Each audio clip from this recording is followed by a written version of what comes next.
अब हम लोग देखेंगे नेक्स्ट ट्रांजैक्शन जहाँ लिखा है मार्च 6 को sold goods to Anuradha for ₹1,00,000 on terms 10% trade discount and 5% cash discount if the payment is received within 15 days. 80% payment is received on March 18th by cheque. सबसे पहले हम लोग यहाँ डेट लिखेंगे जो कि है March 6। तो यहाँ पर लिखा है कि हमने गुड्स बेचे हैं किसको, अनुराधा को 1,00,000 रुपीज़ के, जिस पर 10% ट्रेड डिस्काउंट है और 5% कैश डिस्काउंट मिलेगा अगर आपने पेमेंट कर दी विद इन 15 डेज। तो March 6 को हमने जो है वो गुड्स बेचे हैं 15 दिन और, मतलब कि March 21 तक अगर हमने पेमेंट रिसीव कर ली तो क्या उसको मिल जाएगा डिस्काउंट 5% वाला जो कैश डिस्काउंट था। लेकिन अगर March 21 तक पेमेंट नहीं करी तो वो कैश डिस्काउंट नहीं मिलेगा। अब आगे चल के वहाँ लिखा है कि जो 80% पेमेंट है it is received on 18th March। तो मतलब कि विद इन 15 डेज उसने पेमेंट कर दी। लेकिन कितना पे किया है, 80% पे किया है विद इन 15 डेज। तो वो 80% पे ही हमें क्या होगा, कैश डिस्काउंट जो देना पड़ेगा, अलाउ करना पड़ेगा, क्योंकि हम क्या कर रहे हैं, हम गुड्स को बेच रहे हैं तो डिस्काउंट हम क्या करेंगे, अलाउ करेंगे। तो इसके लिए सबसे पहले तो हम यहाँ पर वर्किंग नोट बनाएंगे जो कि बहुत ही ज़्यादा ध्यान से बनाना है। तो यहाँ पर मैंने लिखा वर्किंग नोट नंबर 4। सबसे पहले हम लोग लिखेंगे लिस्ट प्राइस था क्या गुड्स का जो हमने बेचे। तो लिस्ट प्राइस था 1,00,000 रुपीज़, यहाँ पे हम रुपीज़ भी लिख देते हैं। तो 1,00,000 रुपीज़ जो था वो लिस्ट प्राइस था। अब ट्रेड डिस्काउंट तो मिलना ही मिलना है because it is allowed at the time of purchase itself. तो कितना ट्रेड डिस्काउंट है, 10% वहाँ लिखा हुआ था ट्रेड डिस्काउंट। तो हम लोग लिखेंगे less trade discount at the rate of 10%। 10% किसका, लिस्ट प्राइस का। तो 10% ऑफ 1,00,000 10,000 रुपीज़ क्या हो गया, ट्रेड डिस्काउंट हो गया। और कितना आ गया हमारे पास इनवॉइस प्राइस, वो आ गया ₹90,000। तो यहाँ तक तो किसी को भी कोई भी डाउट नहीं होना चाहिए कि हमने असल में कितने की सेल करी है। हमने सेल करी है 90,000 की, which is net of trade discount. तो हमारी जो सेल्स हैं वो 1,00,000 की नहीं हुई, वो कितने की हुई है, वो 90,000 की हुई है। तो अब जो पेमेंट रिसीव हो भी रही है, जो कैश डिस्काउंट मिल भी रहा है, वो क्या था, विद इन 15 डेज अगर पेमेंट करी तो मिलना था। तो अब March 18 को असल में 80% जाके पे किया है। तो अभी March 6 को कितना हुआ है, March 6 को अभी सिर्फ इतना ही हुआ है कि आपने गुड्स बेचे हैं कितने रुपए वाले, 90,000 रुपीज़ वाले, और कुछ नहीं लिखा हुआ, कुछ पे नहीं किया आपने। तो ये क्या है, ये उधार ट्रांजैक्शन है। आपने गुड्स बेचे हैं उधार पर, किसको, अनुराधा को। तो यहाँ तक वाला है March 6 तक सिर्फ इतना ही हुआ है।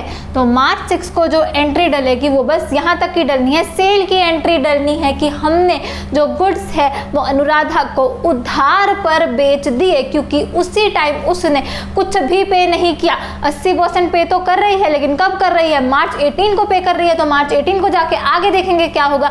लेकिन March 6 को हमने क्या किया है, sold goods to Anuradha worth ₹90,000, क्योंकि 10% क्या था, 10% तो ट्रेड डिस्काउंट ही था। इसको हम रिकॉर्ड नहीं करते तो यहाँ पे फिर से हम ऐसे क्रॉस लगा लेंगे। तो 90,000 से हमने जो है वो जर्नल एंट्री पास करनी है March 6 को। तो सबसे पहले हम March 6 वाली जर्नल एंट्री कर रहे हैं क्योंकि उसके आगे का तो अभी हुआ ही नहीं है। तो March 6 को हम यहाँ लिखेंगे अनुराधा डेबिट टू सेल्स, कितने रुपए से, टू सेल्स अकाउंट 90,000 और 90,000। एक डेटर हमारे पास खड़ गया, किसके नाम से, अनुराधा के नाम से, जो कि इससे हमें आगे चल के पैसे आएंगे कितने, 90,000 रुपये इसने हमें देने हैं। और टू सेल्स अकाउंट जो हमारी इनकम हमने कमाई वो भी कितने रुपए की कमाई, 90,000 रुपये की कमाई। तो इसमें किसी को भी डाउट नहीं होना चाहिए। ये हमने डेबिट क्यों किया है, डेबिट इंक्रीज इन एसेट, और ये हमने क्रेडिट क्यों किया है, क्रेडिट इंक्रीज इन इनकम। अब यहाँ पर सबसे पहले तो आप वो भी लिखोगे नरेशन। तो यहाँ आप लिखोगे being goods sold to Anuradha on credit at 10% trade discount. तो आप ये यहाँ पर सबसे पहले तो नरेशन लिख लीजिए कि March 6 को क्या हुआ है, हमने सिर्फ गुड्स बेचे हैं अनुराधा को और 10% क्या उसको दिया है, ट्रेड डिस्काउंट दिया है।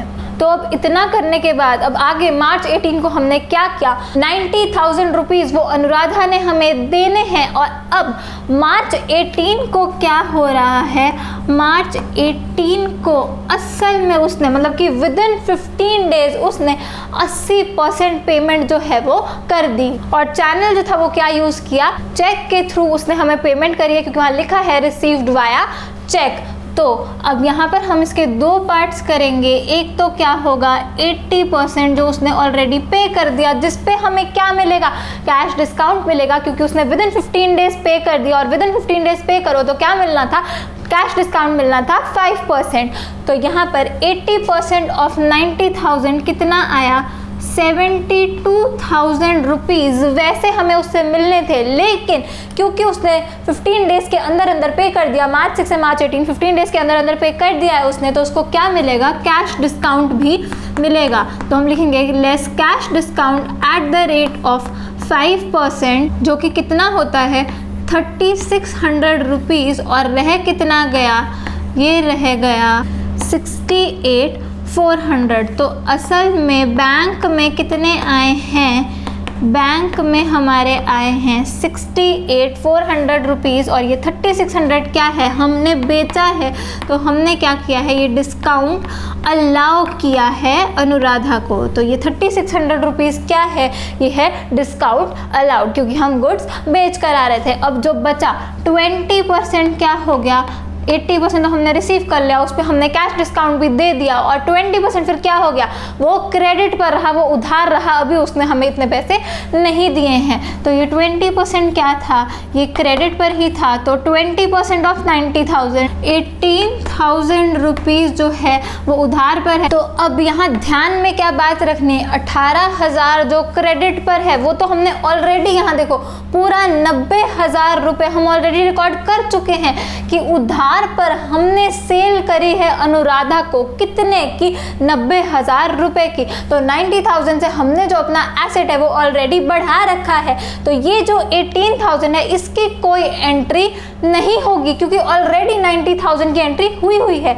तो ये वाला जो है इसकी एंट्री हम लोग पास नहीं करेंगे। क्यों नहीं करेंगे, ऑलरेडी जब ये 90,000 वाला हमने एसेट बढ़ाया, ये एंट्री हुई है कि उधार पर सामान था, ये अभी भी उधार पर है, ये उसने हमें पे नहीं किया, तो फिर से थोड़ी ना इसको हम रिकॉर्ड करेंगे। उसने हमें पे नहीं किया तो वो 18,000 तो वैसे का वैसा यहाँ पे पड़ा रहेगा। और अब ध्यान से देखो, सिर्फ 72,000 वाला जो है, जो उसने हमें असल में पे कर दिया है, हमें अब ये 72,000 रिकॉर्ड करना है। तो 72,000 से हमें अपना जो एसेट था अनुराधा के नाम से, उसको अब हमें कम करना है। तो अब बहुत ही ध्यान से हम लोग यहाँ पर लिखेंगे कि कौन कौन से अकाउंट्स जो है वो इन्वॉल्व रहेंगे। तो पहला अकाउंट जो इन्वॉल्व रहा, कौन पैसे देने लगा है हमें, अनुराधा ने हमें पैसे देने हैं। जो डेटर खड़ी हुई थी हमारी, उसने हमें आगे चल के अभी पेमेंट दी है 68,400। तो हमारा जो एसेट था 72,000 वाला, वो क्या हो रहा है, वो कम हो रहा है, क्योंकि इतना हमने क्या किया, उसको डिस्काउंट अलाउ कर दिया। तो सबसे पहले तो अनुराधा क्या थी, हमारी एसेट थी, क्योंकि वो डेटर थी हमारी, 90,000 रुपये हमें उससे आने थे। और अब उसने क्या किया, 80% ऑफ 90,000 72,000 वैसे बनता था, लेकिन क्योंकि 15 डेज के अंदर पेमेंट हो गई, इसलिए उसको कैश डिस्काउंट हमने दिया, डिस्काउंट अलाउ किया 3600 रुपीज़। और असल में बैंक में हमारे पास कितने आए हैं, 68,400 रुपीज़ आए हैं। तो अनुराधा जो हमारी एसेट थी वो क्या हो गई, वो कम हो गई। कितने रुपए से कम हुई, 72,000, 80% ऑफ 90,000 72,000 रुपीज़ से हमारा जो एसेट है वो कम हो गया, क्योंकि कुछ तो उसने क्या कर दिया, बैंक में दे दिया, और बाकी हमने क्या कर दिया, उसको डिस्काउंट अलाउ कर दिया।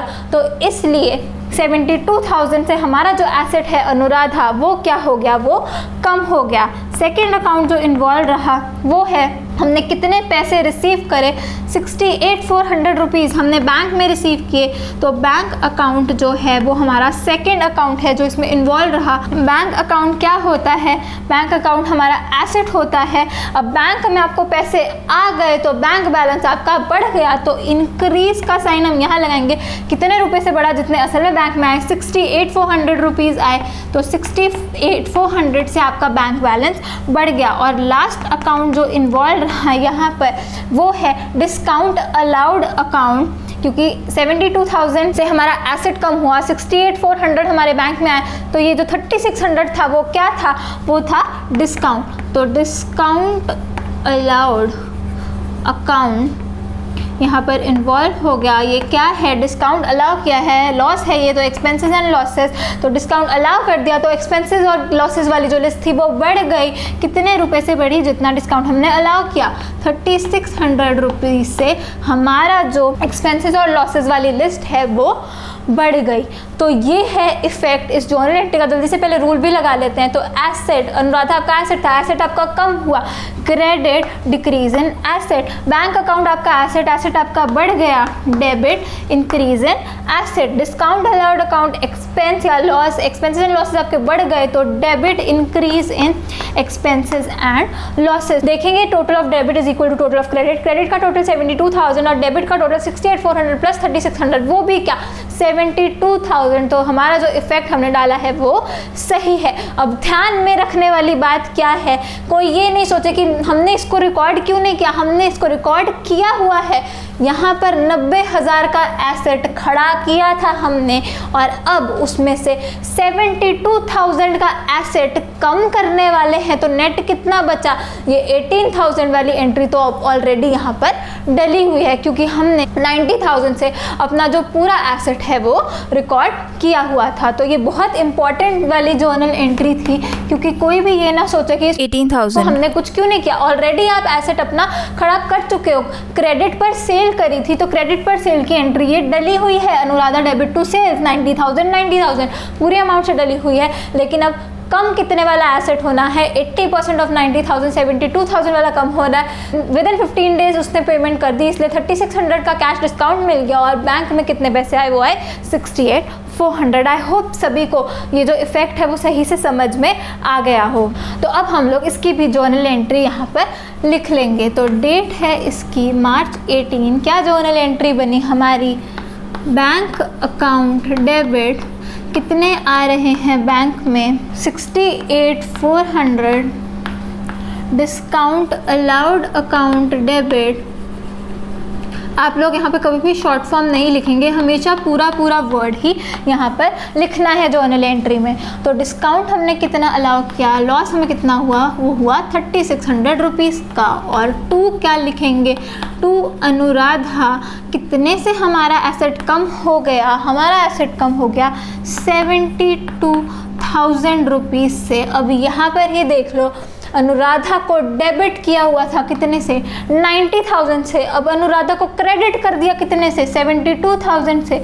तो यहाँ पे आपको दिख रहा होगा अभी भी हमारा एसेट 90,000 डेबिट था, 72,000 क्या क्रेडिट कर दिया, तो अब बचा क्या बैलेंस, 18,000 डेबिट बचा। तो अभी भी ये वाला जो इफेक्ट था हमारा वो यहाँ ऑलरेडी एडजस्टेड है, वो ऑलरेडी डला हुआ है कि अभी भी जो अनुराधा है, जो हमारी डेटर थी, जो एसेट था हमारा वो 18,000 वाला अभी भी यहाँ पर खड़ा हुआ है, जो कि हमें यहाँ से दिख रहा है। 90,000 डेबिट, 72,000 क्रेडिट, नेट क्या हुआ 18,000 डेबिट। तो 18,000 वाला एसेट अभी भी अनुराधा के नाम से हमारे पास खड़ा हुआ है। आगे चल के अगर वो हमें कैश देगी तो ठीक है, नहीं देगी तो कोई बात नहीं, क्योंकि हम तो यहाँ पर क्वेश्चन सॉल्व कर रहे हैं और जो क्वेश्चन में लिखा होगा वही हमने यहाँ पर शो करना है। इसके बाद हम लोग यहाँ पर नरेशन भी लिख लेंगे। तो आप यहाँ पर लिख लीजिए, being 80% amount due from Anuradha received after allowing 5% cash discount, या जो भी क्वेश्चन में लिखा है वो लिख सकते हैं। और इसके बाद हम लोग लाइन भी लगा देंगे।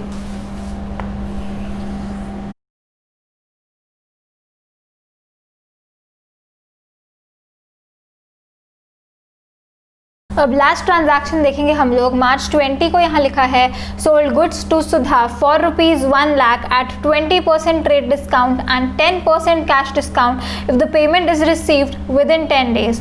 She paid half the amount on March 26 and 30% of the remainder on March 31st. तो अब यहाँ पे सबसे पहले हम लोग डेट लिखेंगे जो कि है मार्च 20th। तो स्टेप बाय स्टेप हम ये वाली ट्रांजैक्शन करेंगे। तो यहाँ लिखा था, sold goods to Sudha for ₹1 lakh at 20% trade discount and 10% cash discount. Cash discount कब मिलेगा, if she makes the payment within 10 days. तो सबसे पहले तो मार्च 20 को जो हुआ है वो हम लोग लिखेंगे। तो हम लोग बना रहे हैं वर्किंग नोट नंबर 5, जहाँ पर लिस्ट प्राइस क्या था गुड्स का, हम बेच कर आ रहे हैं गुड्स को, पर हमेशा कैलकुलेशन तो हमारी सेम ही रहती है, बस डिस्काउंट का हमें ध्यान रखना होता है। अगर हम बेच रहे हैं तो हम डिस्काउंट अलाउ कर रहे हैं, और अगर हम खरीद रहे हैं तो हम डिस्काउंट रिसीव कर रहे हैं। ये बहुत ही ऑब्वियस सी बात है।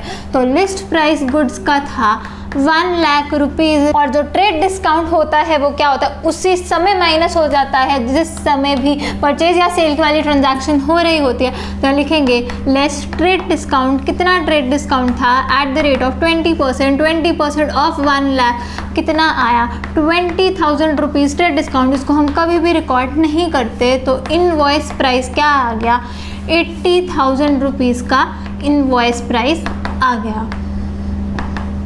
तो मतलब कि सुधा से हमें कितने रुपए आने हैं, 80,000 रुपये हमें सुधा से आगे चलकर आएंगे।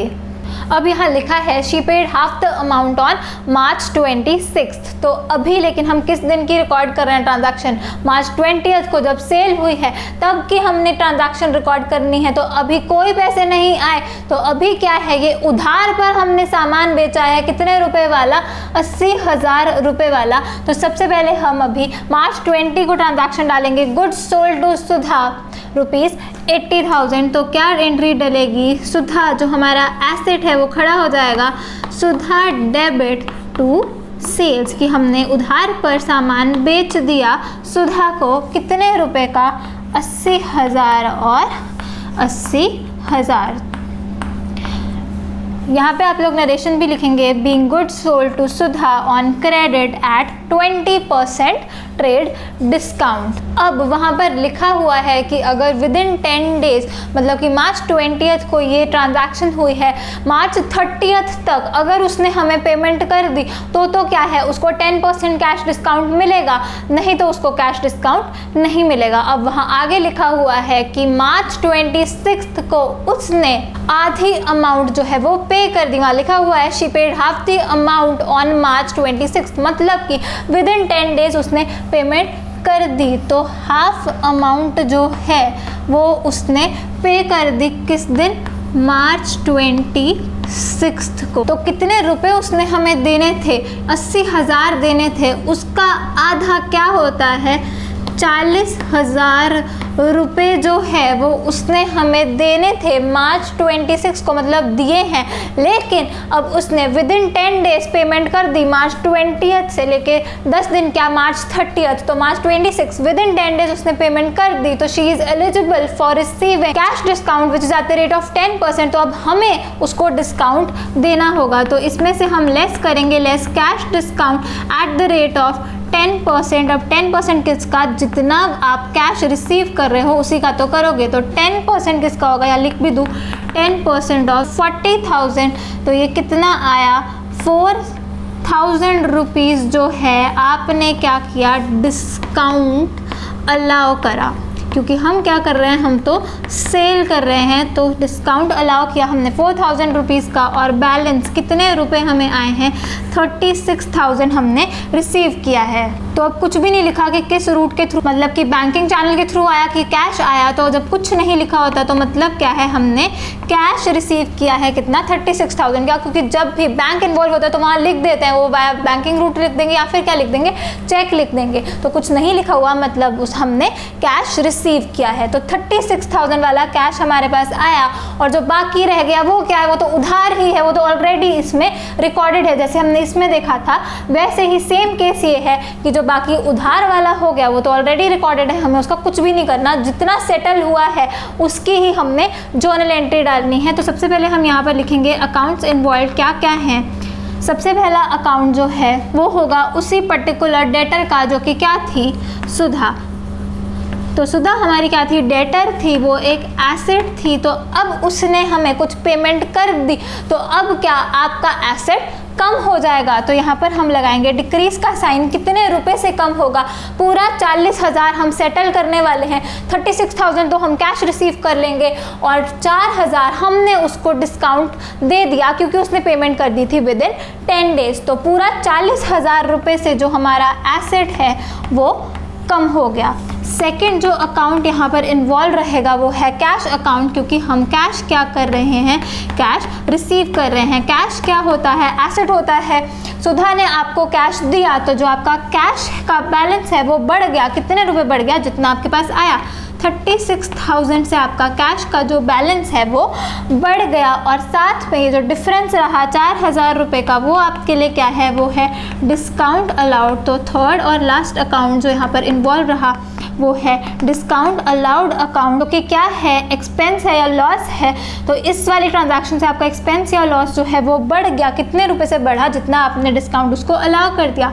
4,000 रुपये से आपका जो एक्सपेंसेस या लॉसेस वाली लिस्ट है वो बढ़ गई। तो ये रहा इफेक्ट जो हमने देना है मार्च 26 को, क्योंकि आगे जो लिखा है ट्रांजैक्शन में वो कब हुआ है, वो मार्च 31 को हुआ है, तो वो हम तब देखें। तो मार्च 26 को अभी इतना ही हुआ है, तो इसकी हम जर्नल एंट्री डालेंगे। जल्दी से हम यहाँ पर रूल भी लगाएंगे। एसेट, सुधा आपका एसेट था, एसेट आपका कम हुआ तो इसको क्या करोगे, क्रेडिट करोगे, credit decrease in asset. Cash आपका एसेट था, एसेट बढ़ गया, इसको क्या करोगे, debit increase in asset. Discount allowed आपका एक्सपेंस या लॉस था, तो एक्सपेंस या लॉस बढ़ जाए तो क्या करते हो, debit increase in expenses and losses. जल्दी से करेंगे, total of debit is equal to total of credit. Credit का टोटल 40,000, डेबिट का टोटल 36,000 प्लस 4,000, ये भी 40,000।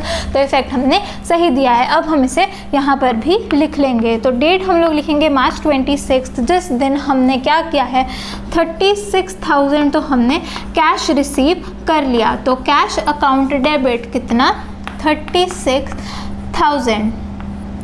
डिस्काउंट अलाउड अकाउंट डेबिट, ये कितना डेबिट होगा, 4,000। और लास्ट में टू सुधा, आपका जो एसेट था वो कितने वाला कम हो गया, वो कम हुआ 40,000 रुपये वाला। साथ में आप लोग नरेशन भी लिखेंगे, being half the amount received from Sudha after allowing 10% cash discount। तो फिर से यहाँ पर आप देख सकते हो कि आपका जो एसेट था सुधा वो कितने का था, 80,000 का था। अब 40,000 वाला एसेट आपका कम हो गया, पहले 80,000 डेबिट था, 40,000 क्रेडिट हुआ, तो अब बैलेंस क्या था, 40,000 डेबिट अभी भी रहा। तो ये 40,000 डेबिट ही यहाँ पे बचना था, हाफ ऑफ 80,000 वो उधार रहना था, तो वो ऑलरेडी इसमें था। हमने सिर्फ उतना एडजस्ट करना है जितना हमें मिल गया। और अब यहाँ पे लिखा हुआ है कि 30% ऑफ द रिमाइंडर वो हमें मिल गया किस दिन, मार्च 31 को। तो ये बहुत ही इजी सी चीज़ है। रिमाइंडर कितना था, ये हाफ ऑफ 80,000, ये 40,000 का ही था, जो हम यहाँ पे भी देख सकते हैं कि हमारा एसेट कितना बचा है, 40,000 का हमारा एसेट बचा था। अब इसका 30% जो है वो हम रिसीव कर रहे हैं कब, मार्च 31 को। अब मार्च 31 को 10 डेज हमारे जो है वो ख़त्म हो गए। मार्च 30 तक अगर उसने किया होता पे तो हम उसको क्या देते, कैश डिस्काउंट देते, पर अब वो 10 डेज ख़त्म हो चुके, no cash discount will be given to Sudha. तो ये जो 30% वाली हमने अमाउंट रिसीव करी, यहाँ पे क्या ध्यान रखना है कि यहाँ पर कैश डिस्काउंट नॉट एप्लीकेबल, क्योंकि 10 दिन ख़त्म हो चुके, आप 30% ऑफ द बैलेंस पे कर रहे हो, पर इस पे आपको कुछ भी कैश डिस्काउंट नहीं मिलेगा। मतलब हम सुधा को जो कैश डिस्काउंट है इस 30% ऑफ 40,000 पे नहीं देंगे। तो अमाउंट क्या निकली, 30% ऑफ 40,000, 12,000 रुपीज़ जो है हम रिसीव कर रहे हैं किस दिन, मार्च 31 को रिसीव कर रहे हैं। तो इसकी जो अकाउंट्स है वो हम यहाँ पर लिख लेंगे। तो हम कैश रिसीव कर रहे हैं, यहाँ पे मैं लाइन लगा दूँ, तो कैश रिसीव कर रहे हैं, तो एक तो अकाउंट इन्वॉल्व हो जाएगा कैश अकाउंट, और दूसरा हमारा जो एसेट है वो भी 12,000 रुपये से कम होगा। सुधा ने और 12,000 रुपये हमें दे दिए, 40,000 देने थे पर उसमें से अभी 30% ही दे रही है। तो जो हमारा एसेट था सुधा के नाम से वो भी क्या हो जाएगा, वो कम हो जाएगा। तो कैश एसेट है, सुधा भी एसेट है, कैश हम रिसीव कर रहे हैं तो बिजनेस का कैश बढ़ जाएगा, और सुधा हमारा एसेट था, 12,000 रुपये वो हमें दे रही है, तो हमारा जो एसेट था सुधा के नाम से वो कम हो जाएगा। और कितना कैश आया हमारे पास, 12,000 रुपये आएगा, और सुधा जो एसेट थी वो भी कितना कम होगा, 12,000 ही कम होगा। बस ध्यान में क्या रखना है, यहाँ स्टार लगा देते हैं कि इस पर cash discount will not be applicable, क्योंकि इसने आफ्टर 10 डेज हमें ये 30% ऑफ द बैलेंस अमाउंट दी है। अगर ये पहले दे देती तो इसको कैश डिस्काउंट मिल जाता, लेकिन इसने बाद में दिया है वो 30% ऑफ 40,000 जो कि 12,000 होता है, तो इस पे इसको कैश डिस्काउंट नहीं मिलेगा। तो इसकी भी अब हम लोग जर्नल एंट्री यहाँ लिख लेंगे। तो मार्च 31 इस ट्रांजैक्शन की डेट है जहाँ हमें कैश तो मिल रहा है, तो एसेट आपका बढ़ रहा है, तो हम उसको क्या करते हैं, डेबिट करते हैं। तो कैश अकाउंट डेबिट, यहाँ पर लिख भी दूँ, एसेट हमारा बढ़ गया तो क्या करेंगे, डेबिट। और यहाँ पे भी ये सुधा एसेट ही थी, एसेट हमारा कम हो गया तो इसको क्या करेंगे, क्रेडिट करेंगे। तो एंट्री बनी cash account debit to Sudha, 12,000 cash हमारे पास आ गया, और 12,000 से सुधा जो कि हमारी एसेट थी वो क्या हो गया, वो कम हो गया। साथ ही में आप लोग नरेशन भी लिखोगे, being 30% of the remainder amount received from सुधा। तो इसी के साथ ये जो क्वेश्चन है हमारा ये वाला यहाँ पर ख़त्म होता है। तो सबसे पहले हम लोग एक चीज़ देख लेते हैं यहाँ पर, सुधा पहले हमारा एसेट था 80,000 रुपये वाला, फिर 40,000 हमने उसको क्रेडिट किया, मतलब 40,000 से हमारा एसेट कम हो गया, तो कितना बचा था, 40,000 डेबिट। अभी भी जो हमारा एसेट था वो 40,000 रुपये का पड़ा था, अब 40,000 में से क्या हमें फिर से 12,000 रुपये और मिल गए। तो अब भी आपको दिखना चाहिए 80,000 डेबिट, 40,000 क्रेडिट और 12,000 क्रेडिट, मतलब टोटल 52,000 क्रेडिट। तो अभी भी हमारा जो एसेट है सुधा के नाम से वो कितना बचा है, 40,000 माइनस 12,000। चाहे यहाँ से देख लो 28,000 का एसेट अभी भी पड़ा है, चाहे यहाँ जर्नल एंट्री से देख लो कि कितना एसेट आपका अभी भी पड़ा है, 28,000 अभी भी वैसे आपका एसेट जो है सुधा के नाम से वो पड़ा हुआ है। अभी भी उसको आपको 28,000 रुपीज़ सुधा लायबल है टू पे टू अस। और लास्ट में जब भी जर्नल का आपका क्वेश्चन ख़त्म हो जाता है, आप लोग क्या करोगे, ये डेबिट और क्रेडिट का हमने टोटल लगाना नहीं भूलना। मैं यहाँ पे अभी कॉपी कर रही हूँ क्या निकल रहा है टोटल। तो टोटल हमारा निकल रहा है 5,94,000 रुपीज़। लेकिन आप लोग क्या है असल में टोटल निकालोगे ताकि आपको पूरी श्योरिटी हो जाए कि आपने जो क्वेश्चन किया वहाँ गलती से भी कोई अमाउंट आपने गलत नहीं लिखी, क्योंकि हम वैसे तो ट्रांजैक्शन बाय ट्रांजैक्शन ही चेक कर रहे हैं कि डेबिट का टोटल और क्रेडिट का टोटल सेम है, पर फिर भी आप यहाँ पर भी टोटल लगाएंगे ताकि आपको पता चले कि आपने बिल्कुल भी जो कैलकुलेशन मिस्टेक है या कुछ भी ओमिट नहीं किया, यहाँ पर लिखना कुछ भूल तो नहीं गया आप लिखना यहाँ पर।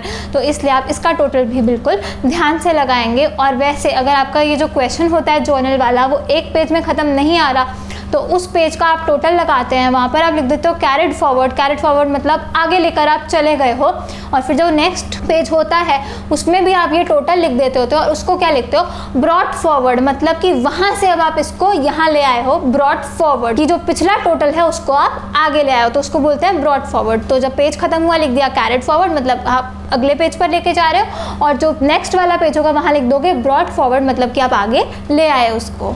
और लास्ट में आपने टोटल ज़रूर निकालना है डेबिट और क्रेडिट कॉलम का, क्योंकि अब जैसे ये कंपाउंड जर्नल एंट्रीज आ रही हैं बीच में, तो आपको बहुत ज़्यादा इंपॉर्टेंट हो जाता है ये टोटल निकालना। और वैसे भी जब भी जर्नल का क्वेश्चन किया तो आपने ये टोटल निकालना ही है, डेबिट वाले कॉलम का और क्रेडिट वाले कॉलम का। तो ये जो है वो तरीका रहता है जर्नल एंट्रीज बनाने का। जब भी इतनी सारी आपको अमाउंट्स दी होंगी, अब ये हो रहा है उसके बाद ये हो रहा है, तो आपको क्या करना है, जो जो लिखा है वो यहाँ पर लिखते जाओ। ध्यान में क्या रखोगे, पहले ट्रेड डिस्काउंट माइनस करोगे। अब वो पहले कैश डिस्काउंट भी लिख सकते हैं, लेकिन आप लोग पहले क्या माइनस करोगे, ट्रेड डिस्काउंट ही माइनस करोगे। तो बहुत ध्यान से पढ़ना है कि लिखा क्या हुआ है। ट्रेड डिस्काउंट माइनस करने के बाद आपको पता है जो भी एंट्री डलेगी वो इसी अमाउंट से डलती होती है, which is net of trade discount, क्योंकि ट्रेड डिस्काउंट हमने कहीं भी नहीं दिखाना होता। और उसके बाद जो जो लिखा होगा वो आप करते जाओगे। और बिल्कुल ध्यान से पढ़ना है, कैश रिसीव कर रहे हो या बैंक के थ्रू आपको पेमेंट आ रही है या पेमेंट कर रहे हो, मतलब जो भी लिखा है क्वेश्चन में एक एक चीज़ बहुत ध्यान से पढ़नी होगी, तभी जो अकाउंट्स है वो सही से आइडेंटिफाई कर पाओगे और सही से उनकी अमाउंट्स भी कैलकुलेट कर पाओगे। तो इसी के साथ ये वाला जो क्वेश्चन है यहाँ पर ख़त्म होता है। आई होप सभी को अच्छे से समझ में आ गया हो कि कैसे हम लोग ये क्वेश्चन को सॉल्व करते होते हैं, और जर्नल का जो टॉपिक है आपको अच्छा लग रहा हो। मेन जो चीज़ है वो बस ये है, आपको कॉन्सेप्ट पता होना चाहिए कि क्या है, और उसके बाद आपका जो कंसंट्रेशन लेवल है एक क्वेश्चन को सॉल्व करते हुए वो बिल्कुल हाई होना चाहिए, क्योंकि नहीं तो सिली मिस्टेक्स हम कर ही सकते हैं। तो सिली मिस्टेक्स अवॉइड करने का तो सिर्फ एक ही तरीका है कि कंसंट्रेशन लेवल जो है वो आपका पूरा का पूरा होना चाहिए, एक एक वर्ड पे आपको ध्यान देना होगा कि वहाँ लिखा क्या है। तो आई होप आप सब लोगों को पढ़ने में मज़ा आ रहा हो। और this is it for this lecture. Thanks for watching, do share this video. I will see you in the next lecture. Keep smiling and keep learning. Bye bye.